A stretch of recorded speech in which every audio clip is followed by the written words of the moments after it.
नमस्कार आपण माने देखुछंती भिओडी टीवी।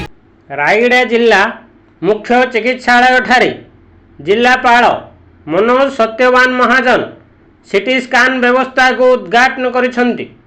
ओडिशा सरकार व स्पंदन डायग्नोस्टिक प्राइवेट संस्था पीपीपी माध्यम रे यह कार्यकारी हेबो। रोगी मानक निमंते एही स्वास्थ्य सेवा बिना शुल्क तथा 24 घंटिया अनवरत स्वास्थ्य परीक्षा करी स्वास्थ्य सेवा उपलब्ध हेबो। जिल्ला रे एही स्वास्थ्य सुविधा नथिबारु रोगी माने बाहर को जाई खर्चांत हेउथिले। वर्तमान जिल्ला रे एही सेवा उपलब्ध हेउथुवारु जिल्लावासी बहु परिमाण रे उपकृत हेबे। समस्त मस्तिष्क आघात व ट्रमा केस भली जरूरी स्वास्थ्य अवस्था गुड़िक परीक्षा करा जाई 2 घंटा मध्य तार रिपोर्ट प्रदान करा जिवो। बाकी अन्य नियमित परीक्षा गुड़िक जहाँकि सकाळ 8 घंटू संध्या 6 घंटा मध्य परीक्षा करा जाइछि ताहार रिपोर्ट 6 घंटा मध्य प्रदान करा जिवो एवं संध्या 6 घंटिके ठारू सकाळ 8 घंटिका मध्य जो केस परीक्षा करा जिवो ताहा 12 घंटा मध्य प्रदान करा जिवो। परीक्षा रिपोर्ट हार्ड कॉपी मध्य दिया जिवो।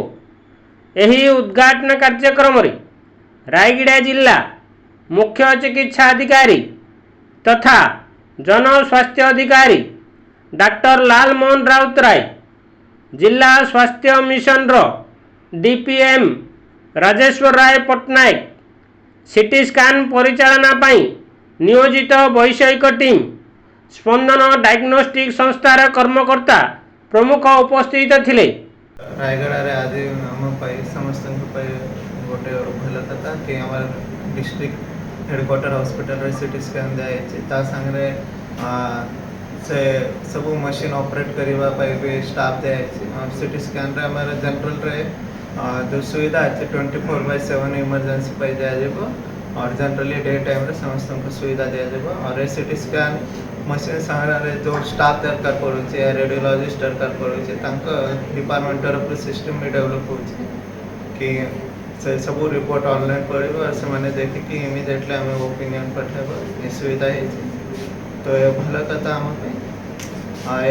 जनरल हेडक्वार्टर हॉस्पिटल पाई आम ट्रोमा केयर हॉस्पिटल जो शीघ्र इनॉग्रेट हो CT scan machine MRI machine आस।